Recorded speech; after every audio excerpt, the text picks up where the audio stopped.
ગુજરાતની અંદર સ્થાનિક સ્વરાજ્યની ચૂંટણીઓ નજીકમાં છે ત્યારે તમામ પાર્ટીઓ દ્વારા તૈયારીઓને અંતિમ ઓપ આપવામાં આવી રહ્યો છે।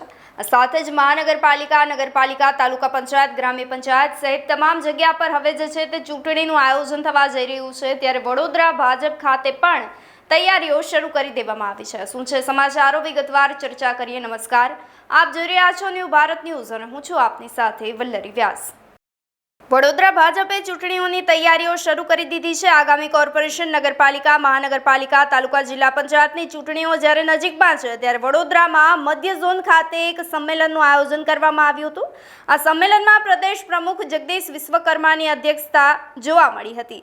વડોદરા, દાહોદ, મહીસાગર, પંચમહાલ, છોટાઉદેપુર, ખેડા અને આણંદ જિલ્લાના હોદ્દેદારો ઉપસ્થિત રહ્યા હતા। તો કારેલીબાગ સ્વામિનારાયણ મંદિરના ભક્તિ હોલ ખાતે સમગ્ર સંમેલનનું આયોજન કરવામાં આવ્યું હતું। મહિલા મોરચા દ્વારા પ્રમુખ જગદીશ વિશ્વકર્માનું સ્વાગત કરી અને પુષ્પવર્ષા કરવામાં આવી હતી। આવનારી સ્થાનિક સ્વરાજ્યની ચૂંટણીઓને લઈ અને હવે જગદીશ વિશ્વકર્મા વડોદરા ખાતે પહોંચ્યા હતા। વડોદરા ભાજપના કાર્યકર્તાઓ, નેતાઓને સંબોધિત કરતા તેઓ આવનારી રણનીતિને લઈ અને પણ ચર્ચા વિચારણા કરી હતી, જેને લઈ હવે આપનું શું કહેવું છે અમને કમેન્ટ કરી ચોક્કસથી જણાવશો। તેની સાથે જ અમારી ચેનલ ન્યૂ ભારત ન્યૂઝને લાઇક, શેર અને સબસ્ક્રાઇબ કરવાનું ભૂલશો નહીં। નમસ્કાર।